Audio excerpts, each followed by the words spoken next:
smart, not hard, right? That's bullshit. That's a lie. That's a lie. Because trying to work smart, not hard is what he described, and it's just a different form of laziness. Because in the hyper-competitive environment, you need someone who works smart and hard. Don't be an idiot. You want to work as smart as possible, but you should still work as hard as possible on top. If you're competing against the entire world, you want to work as intelligently as you can so your time is efficiently used, but then you want to use all of your time so that you win, right?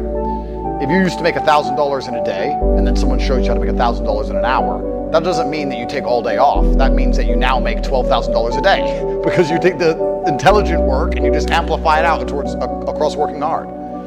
So trying to always find a way to work smart is one of the biggest mistakes people make. I have a fairly large company. We make quite a lot of money. I have 110 people who work for me. We fire 10 people a month. Me and Luke. Luke's ruthless. Don't let him don't underestimate Luke. It's like, fuck him, this guy, he's out. Or he'll like mute one guy in the chat, and the guy won't even really know he's muted. And then Luke will come back and say, it's been a month, he's been muted, no one's even commented that he hasn't been around, no one cares, he's out. Luke's ruthless, bro.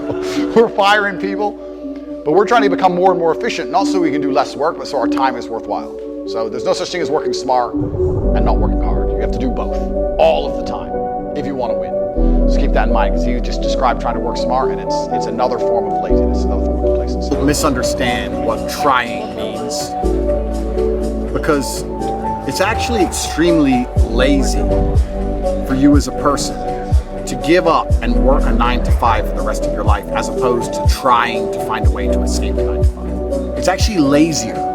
It takes more laziness to go to work every single day for the next 40 years than it would be for you to sit and use your mind and try and find a way to escape.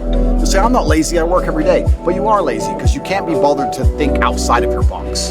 That is laziness. I can't even call it constructive laziness. It's active laziness. I'm not lazy, I work really hard. Yes, you do work really hard because you were too lazy to find a way to not work hard. So you're lazy. It's actually very doable for anybody who will pay attention. I've said this before. There's only 3 reasons why anybody on the planet is broke in the modern world. If you're born in the West and you have access to the internet, which you do because you're watching this, and you're a fully functioning adult, there's only 3 reasons why you do not have everything you've ever wanted. All of your dreams have not come true, which means you're either stupid, you're lazy, or you're arrogant. Stupid is the smallest category. I don't think many of you are too stupid to make money. If I were to sit down and say, do this on repeat, most of you could do it on repeat until money was generated. Stupid is a very small subset, maybe 15 to 20% of people. Then you have the lazy people, who are the people who don't want to work that hard, or they're quitters, or they already have a job, so they think they'll be okay if they just wait long enough and save enough money and get a mortgage, and they're just going to waste their time out of laziness. They're too lazy to think differently than they currently think, and I'd say that's 30 to 40% of people. But most people, the majority, the largest group, are the arrogant. Because a lot of people are so brutally arrogant that even if I sit down, or if somebody more successful than them sits down and explains to them how the world works, they don't want to listen. Please understand, I've had conversations with people I went to school with. I went to the same school as them. We grew up in the same area. We had the same education. And they're the same age as me. So we had the same exact number of minutes alive, with same exact hours in the day, 24 hours every single day for X amount of years. And they don't have a fraction of my success. And they ask me, hey man, yeah, you really did well, so how did you pull it off? And I'll start telling them what I did and what they should have done, or how they could improve their situation. And instead of going, thank you for wasting your time, Lord Andrew, on me, the peasant, they instead reply something like, yeah, but you know, it's different because now I moved to Surrey and I live in Reading now. Some garbage that has nothing to do with anything. Would I walk into Mozart's music school, and when he tells me how to compose a beautiful, timeless piece of classical music, tell him, yeah, but I'll do it. I wouldn't do it that way, or I can't do it that way. The arrogance is astonishing. It's truly astonishing how arrogant people are. When somebody has the things you want, you should listen to them. Even if you have a point of view, even if you think it couldn't work for you, or you want to do it differently or whatever because of who you are, etc. Even out of basic respect, you should just listen. Because to sit and go, have any kind of opinion or any kind of reply, you're not qualified to have one.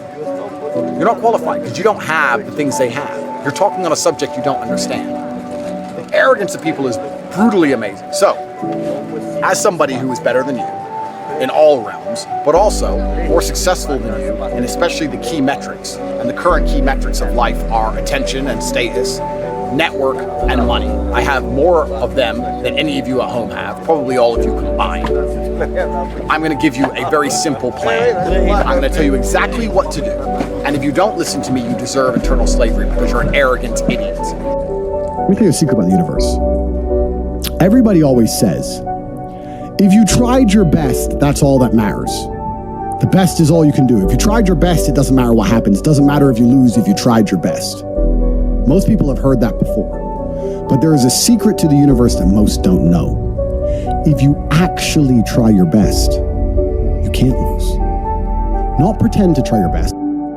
Anyone who knows me will tell you, if I'm awake, I'm working. From the second I wake up, I'm on my laptop till the second I go to sleep. First thing I do when I wake up is check my phone. The first thing I do is I work. And if I even do anything fun, I kill all the fun because I make it work. Oh, we have to film it, get this, need this scene. Filming having fun is not having fun, ever. So I make it work. So, no, I only enjoy work. I like to work. So I like to feel proud of myself. I don't want to be happy, I want to feel proud of myself. So I rest when I sleep, sure. If I'm ultimately tired and need a few extra hours in bed every once in a while, yeah, okay, I'll do that. But I never just have a day. Tristan, back then, whoever said I need a day, I just need a day off. You ever heard me say I need a day off? No. Ever. To do? No, because it's not competitive. It's not competitive. First day, I haven't had my laptop on. Really? I'm training in the gym in between sets. This laptop. Like I work all the time. I think I've always understood that you can outwork people. You can truly outwork people. You can outwork a lot of things about yourself as well. You can outwork a lot of negative emotions. You can outwork a lot of problems in your mind. When people sit and say, oh, I'm unhappy or I'm sad, you don't have time. How do you find the time in the day to sit around thinking about being sad?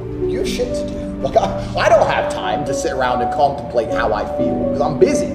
So how do you even have time for that? I've had people sit and give me long trotes on how they feel. And I'm like, where did you even come up with this shit? How long have you been sitting around just fucking thinking about nothing? I don't have time for it.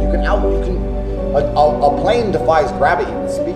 That's all it does. If a plane stops moving forward, what happens? It falls down, right? So you can do the same thing with yourself and your mentality and your problems and everyone else around you. You can outwork everybody. So I've always understood outworking people. And I also think that it's very easy to work hard and win when you're already winning.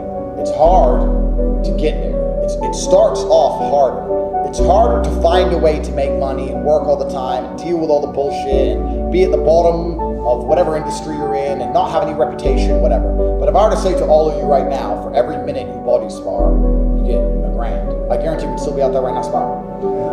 Everyone would be like, all right. So like, once you get to the point like in my position where I know if I put the time in, I'm gonna win, then how can I stop now? Maybe some people would. Maybe I can go to some beach and be dickhead. But I'd be bored out of my mind because I wouldn't be stressed. And stress is the way I want to feel, and I wouldn't be proud. Oh, look, I'm on a beach, guys. No, I want to be like, ha ha ha, they may let me out of jail. Look, ha ha ha, ha ha, I win. What do you say to young men who come to you for advice, who feel lost, who don't really know where they fit into society? I say that life as a man is exceptionally difficult.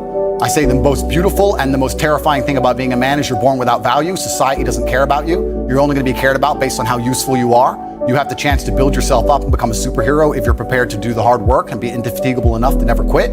But if you're going to stand around and wait for a handout, nobody's going to ever respect you. And I think that a lot of people have forgotten about how difficult and how competitive it is as a man. We're always in constant competition with each other. And it's your duty as a man to stand up and say, I want to be as important and strong and good-hearted and God-fearing as possible. And I need to work hard to achieve those things.